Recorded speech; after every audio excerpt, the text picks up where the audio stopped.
Psalm chapter 9. For the director of music, to the tune of The Death of the Son, a psalm of David. I will praise you, O Lord, with all my heart. I will tell of all your wonders. I will be glad and rejoice in you. I will sing praise to your name, O Most High. My enemies turn back, they stumble and perish before you. For you have upheld my right and my cause. You have sat on your throne, judging righteously. You have rebuked the nations and destroyed the wicked. You have blotted out their name forever and ever. Endless ruin has overtaken the enemy. You have uprooted their cities. Even the memory of them has perished. The Lord reigns forever. He has established his throne for judgment.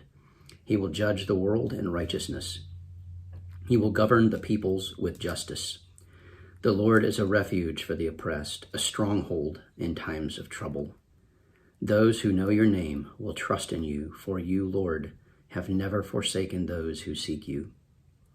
Sing praises to the Lord enthroned in Zion. Proclaim among the nations what he has done. For he who avenges blood remembers. He does not ignore the cry of the afflicted. O Lord, see how my enemies persecute me.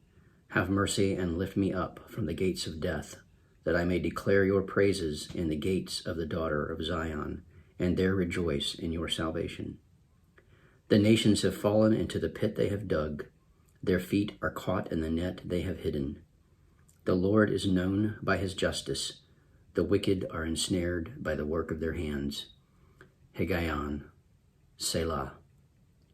The wicked return to the grave, all the nations that forget God.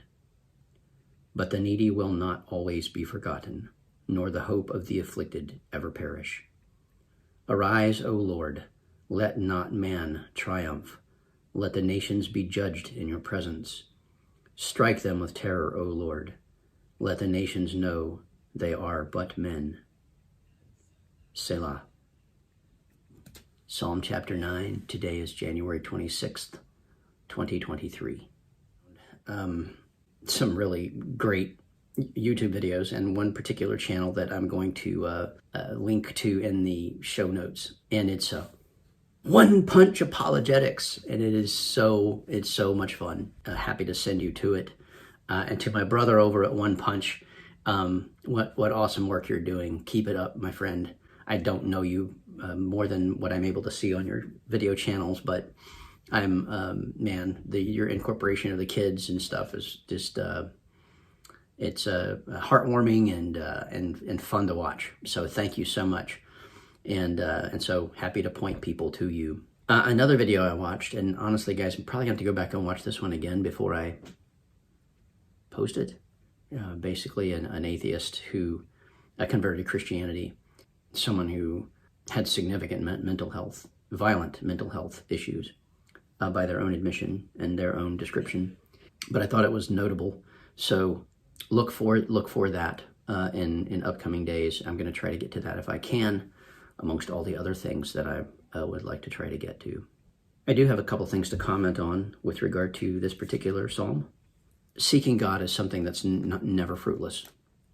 It's never fruitless to go out and search for the living God. So say the scriptures.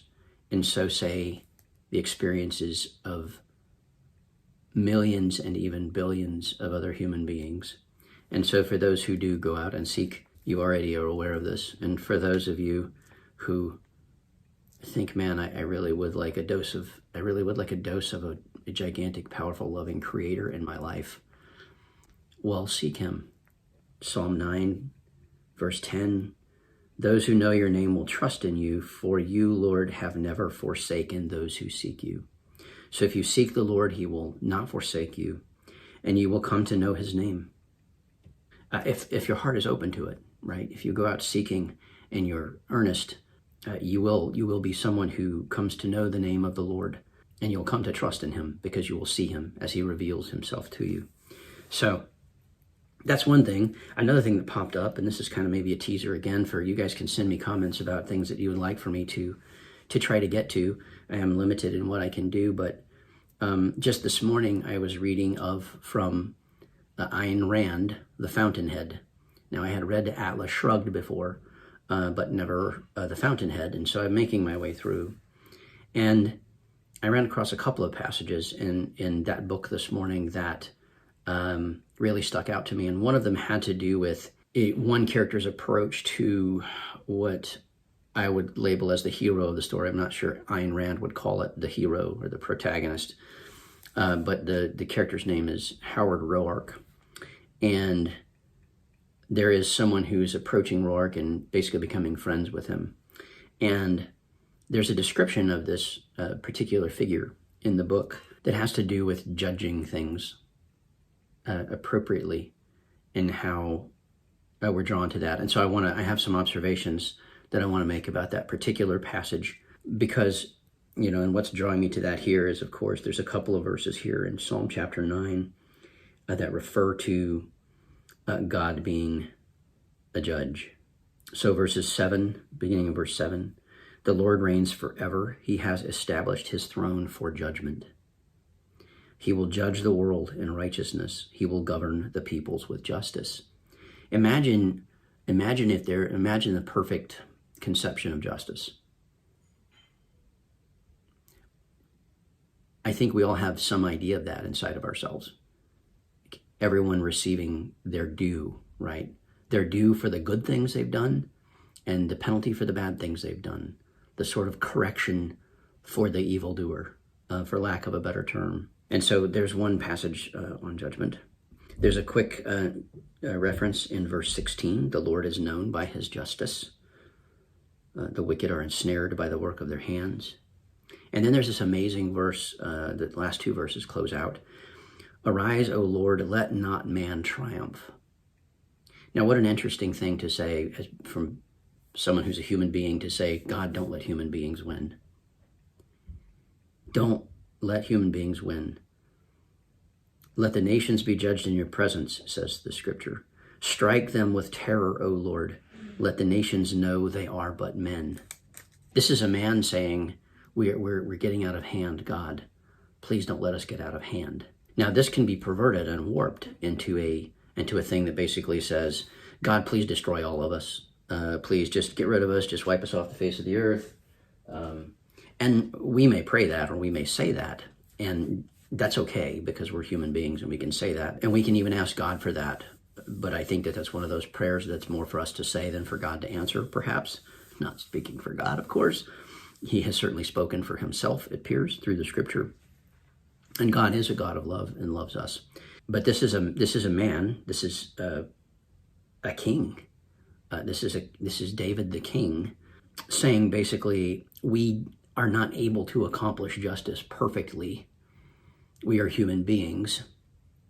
So God, please, don't let us be in charge of final justice. Let me read the verses again. Arise, O Lord, let not man triumph. Let the nations be judged in your presence. Strike them with terror, O Lord. Let the nations know they are but men. Don't let our pride and our ability to do the wrong things from a position of pride or smug knowingness, or from thinking that we are able to know so much that we can judge all things well and run all things well, and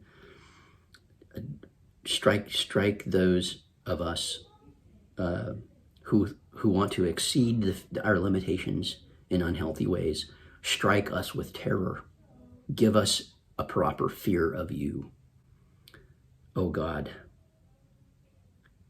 Give us a proper fear of you, because we, beneath that pride, and when that's stripped away and we're naked before ourselves, before the world, exposed for what we really are and our limitations, we do want justice. We crave justice. We crave to be made perfect so that we can withstand a perfect judge, so that we can stand before the judge of the universe and be found worthy and good.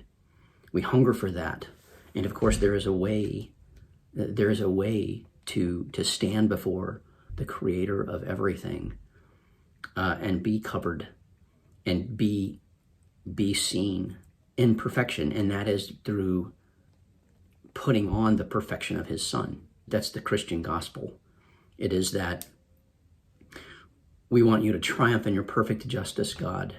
We know that your perfect justice means that that's a state of perfection, and that we, being imperfect, need to somehow be made perfect before we're presented in judgment. So that's all I have to say on out of Psalm chapter 9 this morning. Thanks for joining me.